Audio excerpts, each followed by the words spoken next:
I remember watching the television and like President Obama was crying on TV saying like it didn't pass, like we're not doing anything basically.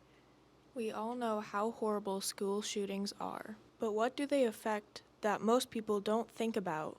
According to Stanford Institute for Economic Policy Research, school shootings lead to drops in student enrollment and a decline in average test scores. The rumors of school shootings and definitely school shootings would drop grades substantially. Well, I think if after a shooting, even if it isn't at your school, it's if the children aren't in a good, or students aren't in a good spot, there's no way to teach them. You can give them all the information, they're still not going to learn it. It goes back onto the student to like have to have some sort of responsibility to maintain their own personal safety, because you know that the school can't do it. I mean, that's been like proven. School shootings aren't just hard on students, though. Teachers also have a lot of responsibility and pressure. Teachers are in a situation like that, they may get like trauma from it or something, and they might not want to come back and teach or something because they're scared for their safety too, along with the students. It is difficult as a teacher because you're always on. You have to be always making sure everybody's doing anything, and that just adds another level of something you have to worry about.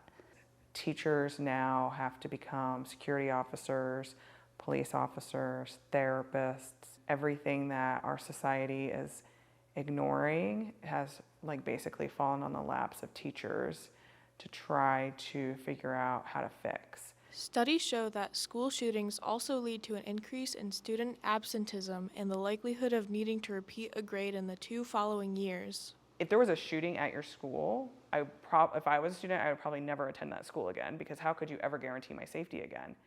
And then you're going to be struggling with the after effects of like post-traumatic stress, you know, and just the worry of your personal safety. Like you've got to be able to like kind of compartmentalize and dissociate and say like, okay, but it's not happening right now, it's not happening here, because otherwise you would just never go to school. Something needs to be done about school shootings happening, but what should or can be done?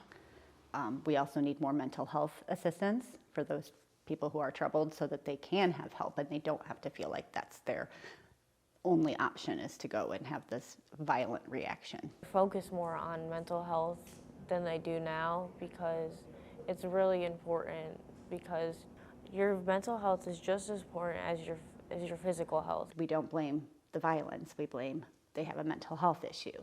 You know, those kinds of things. Well, we blame they should never have gotten into the school, but we don't think about the core, which is the violence. And sometimes we don't do anything because there's too much talking and not enough action on any level at all.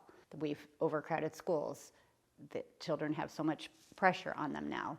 There's not enough mental health assistance in the schools, which all is in with that. And I think those things could make a difference. Nobody should have to live through school shootings. There needs to be change. Whether it's teaching, grades, attendance, or anything else in school, shootings prove to be awful experiences for everyone. Something must be done to stop them. For PBS Student Reporting Labs, this is Hannah Foster reporting.